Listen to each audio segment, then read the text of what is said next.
What do you mean, Baghdad? No, lady, listen to me. This is now week 4 of me trying to get my replica Rick and Morty lab coat and wig. And, you know, now you tell me you've sent it to Baghdad. Baghdad, dude. Where even is that? Is that, like, in China? Dude, like, God. Listen to me, man. Okay. I just want my lab coat so I can pretend to be a school teacher in front of this green screen I've got behind me where I'm supposed to be inside a school, but I'm dressed in, like, a t-shirt, dude. Without my lab coat, the whole bit is ruined, alright? It's a simple bit, and you're ruining it by sending my shit to Baghdad, dude. Why Baghdad? Can you explain that to me? I'm not gonna calm down, alright? This has been an ongoing thing, okay? It's not like this is the first time that you've lost my replica Rick and Morty lab coat and wig, alright? You've sent this thing to China now, and I have to deal with that, okay? And that's not cool. I don't want to have to deal with that, right? Yeah. Yes.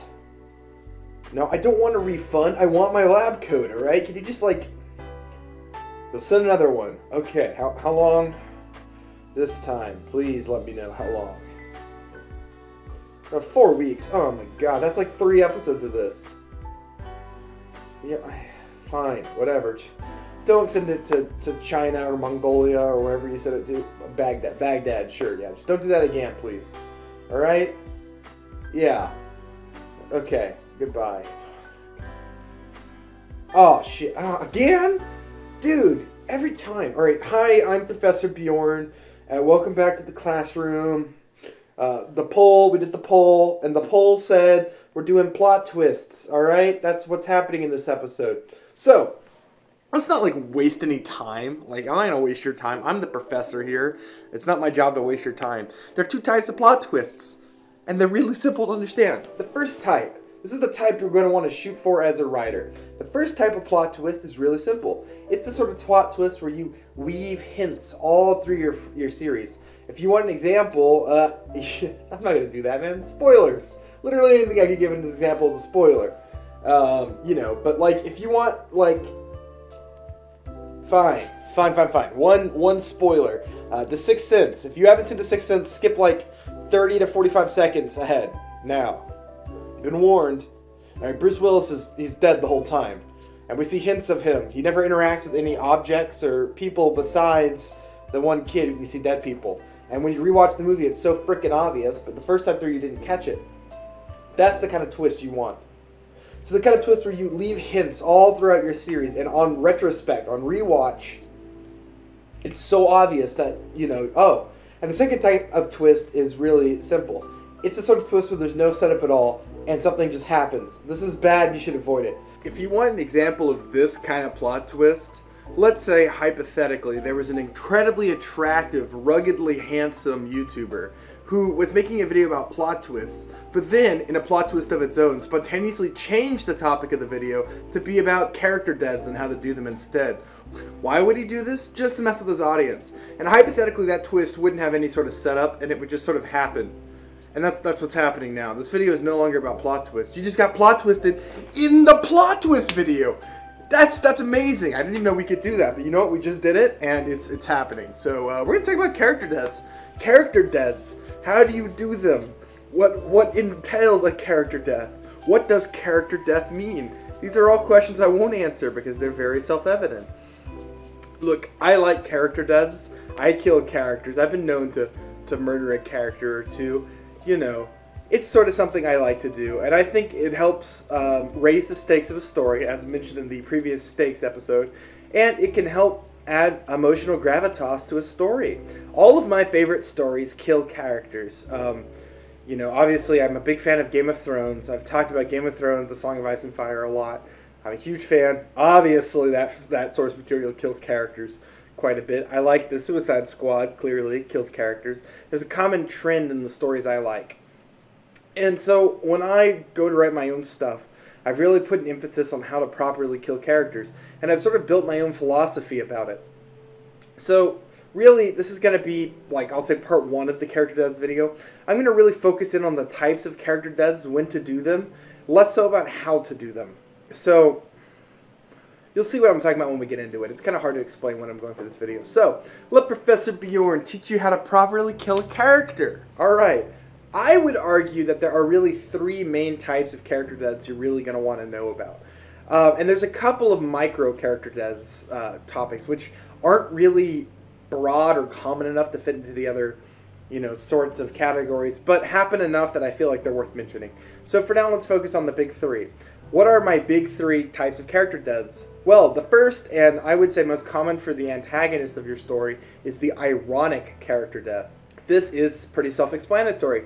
This is a type of character death that is directly tied to a fault or action of the character. Now, most character deaths are tied to actions of characters, but this is more so ironic. It is tied directly into a flaw that character has, something they'd said or done previously, and can be very cathartic or very horrifying. This can be used for heroes, although I often see it used for villains, because having a hero's flaw come back to bite them in the ass and have it kill them, it isn't very satisfying often. It makes people uncomfortable or upset when it happens to a hero. I'll point to Game of Thrones. I'm not going to say what character or thing. I'm just going to say Red Wedding. People who have seen the source material know what I'm talking about. That is a perfect example of an ironic death happening to a hero. A character's actions and their own personal flaws coming back to bite them and killing them. For an antagonist, this is basically every antagonist death ever, right? I'll point to another Game of Thrones one. Spoilers for Game of Thrones Season 4. I'm going to talk about my favorite character in the franchise and perhaps my favorite fictional death of all time. I'm going to give spoilers. So spoilers for Book 4 and for Season 4 of Game of Thrones. I think it's Book 4 that this happens, but they all kind of blur together. But whatever. Alright, you've been warned. If you don't care, you can watch this. This death isn't really... You'll see what I mean. I'm talking about Tywin Lannister. Alright, Tywin Lannister is a genius tactician who cares above all else for how he will be remembered by history. He cares about his image, how people perceive him. He's ruthless, cunning, and smart, and his reputation is that. So when he gives birth to a deformed son who kills his beloved wife, he hates that son. That character is Tyrion, another amazing fictional character. Tywin hates Tyrion, and he's so blinded by his hate and disgust for Tyrion's baser appearance that he can never really see down to the core. Tyrion is the closest thing to a son Tywin has. Tyrion is the closest thing to Tywin in personality, behavior, intelligence, everything. They're so similar to each other, yet Tywin can never see it because he can't look past the superficial. So how does Tywin Lannister die? The man obsessed with his image and being remembered as some grand legacy. He dies shitting on a toilet when the son that he could never see for what he was kills him with a crossbow while he's taking his shit. And his corpse is so stinky that everyone at the funeral is disgusted by the smell of it, and all anyone remembers is that Tywin Lannister stank when he died. Tyrion, the son, who he never recognized as being, his true successor, his true heir, tells him, "I'm you, just a tad bit small," on his dying moments. It's a brilliant death, deconstructing the character to his core, pointing out the flaw with him. For all his posturing over the superficial things and appearances, he could never see what was right in front of him, up until it shot him while he was on a toilet. And for all his legacy that he fought to claim, for all his efforts and fighting and all this other stuff, all he ever will be remembered as is the guy who stank really bad when he died on the toilet. It's a perfect ironic death, and while maybe not the most textbook ironic death, is one of my favorite examples of it being done. They always said Tywin shit gold, but in the end it wasn't true. Love it. So spoilers over. That's an example of an ironic death. For another more well-known example, I'm going to use Game of Thrones again, because Game of Thrones is a raft with ironic deaths that are very well executed. This one is in the first season, pretty early on, so I am going to spoil it here. Again, just be warned. There's a character, Varys Targaryen? I can never quite pronounce this guy's name properly, but whatever. He is the last male heir of the Targaryen dynasty, and he is obsessed with getting his crown. He talks about it constantly, and he is a horrible, horrible person. He thinks he's using these Dothraki horse lords to his own advantage, and he thinks he's so much smarter and so much greater than he is. Of course, his ironic death comes when he desecrates their sacred temple and threatens to kill Khal Drogo's son. And of course, then demands his golden crown. To which Khal Drogo tells him, "You will have your golden crown for a golden king." And he's like, "Oh, that's all I ever wanted." So what does Khal Drogo do?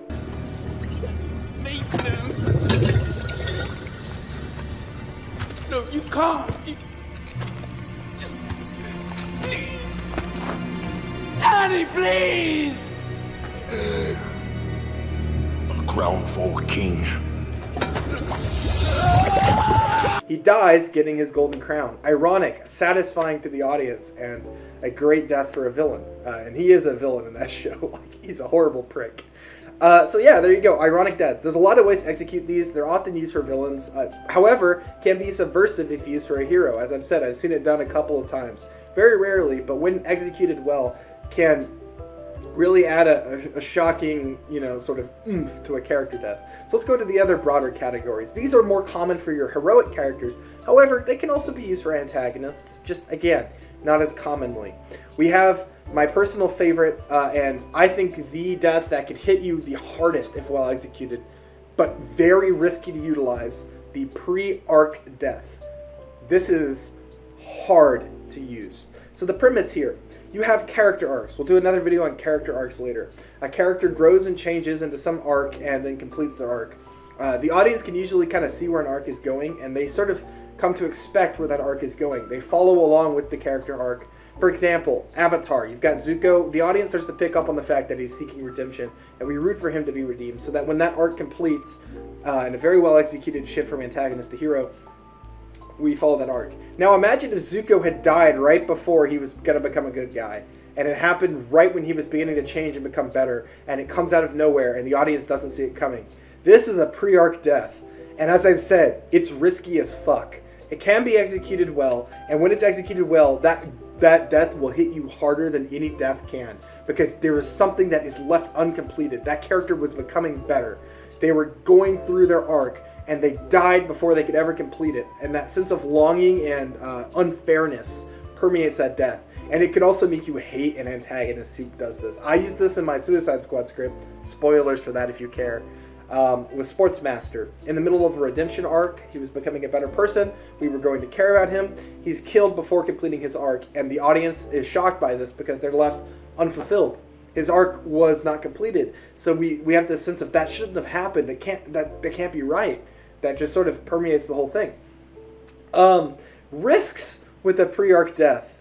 Sometimes you try to pull off a pre-arc death and your audience, instead of left with this feeling of longing, they're left upset and angry, but not in the way you want them to. Again, it's all in the execution. There has to be some setup for the death. The death has to feel satisfying in its own right, but also feel unsatisfying. However, if it just feels unsatisfying, your audience is going to be upset. As I've said, this is a very, very risky category of death to go for. One of the hardest ones to do, especially if you're doing it to a heroic character that your audience already likes. A high-risk, high-reward scenario. For an example of this being done very well, I'm going to use Stormlight Archives, a series of novels that I've shilled 1,000 times, but I love. Oh my god, which one is it? Is it, it's 3, right? Yeah, it's 3. Spoilers for Stormlight 3, by the way, if you haven't read it yet, or if you don't care. The character of Alucard, King Alucard, is, he's not a great character, is he? He's kind of a drunkard, and he's very unfocused. He's focused solely on revenge. But throughout the novels, through the influence of better people in his life, like Kaladin, he begins to become a better person. And in the middle of a battlefield, after saving his son from his wife, who's gone insane due to some other stuff that's going on in the book at the time, he begins to say the oaths to become a Radiant, a Knight Radiant, something that had been hinted at and built up to a ton. And as he's saying the oaths to reclaim his glory and complete his arc, he is cut down by the villain of the story. This really shocked me my first read through. I had no idea this was coming, because they did the moment he's saying the words and oh my god, he's gonna get it, and then oh, he doesn't, and it gut punches you. It really does. It catches you off guard. Spoilers over for Stormlight, and one more example of this that I personally use in my own writing, which I'm more willing to spoil than I am willing to spoil other people's stories, by the way. Deadlands. I used this in episode 5's finale, the finale of episode 5. Spoilers for that if you haven't watched that far. We've got John Weber, and he's done this big battle. He gets shot, but there's a single card on the ground. In a normal story, in a typical setup, that card he'd flip it over and be able to save the day. Because he's our main character, he's our hero. However, in the brutal and unforgiving world of luck and danger that John lives in by utilizing the trading cards, he flips it over and gets the Joker and dies horribly. Something that I think surprises people that, with the build-up and the music and how everything is described there, you would expect it to be a triumphant moment. But instead, it's an ironic or a shocking twist on that. Your expectations are built one way, and then they're dead. This is actually very similar to a plot twist, because the audience has an expectation of where they think something is going. When it doesn't go that way, the audience is shocked. Often character deaths can be plot twists, but sometimes the death in and of itself can be a plot twist. So, let's go to the third category, the arc closing death. The most common type of death for both heroic and often antagonist characters. Much like Darth Vader, he learns to overcome being evil and decides to save his son and dies in the process. He's completed his arc. Now he must die. This has sort of become a stereotype. Like, people know to expect a character to die right when their arc closes. That being said, these deaths can be used very well. However, they are more predictable than the previous categories. And the reason why is because once a character's arc is closed, sometimes they can stick around or they can begin another arc, but often authors decide to kill them off. And it makes sense, right? You're done telling their story. There's nowhere else for that character to go. So you kill them off, you get rid of them. So sometimes when a character completes their arc, people begin to expect their death. That being said, you can still use these sort of deaths to great emotional value. Some of the most emotional and effective deaths fall into this category because, they're at the moment of their triumph, right? They complete their arc, they are a better person, or they do a self-sacrifice, something that I'll talk about in micro categories. That often fall under this category. I'll use another example from my writing so I avoid spoiling other material. So, spoilers for Suicide Squad 5. So in Suicide Squad 5, I've got Flatline, a character who'd been built up in the previous 2 movies. Someone who talks to dead people, but yet has this innate and horrifying fear of the afterlife because she's glimpsed into it and doesn't see anything but blackness. Something really terrifying. And so she goes through this whole arc of being afraid of her own mortality and then coming to accept it and sacrificing herself and letting herself die, even though she knows that there's nothing on the other side for her. She isn't sure.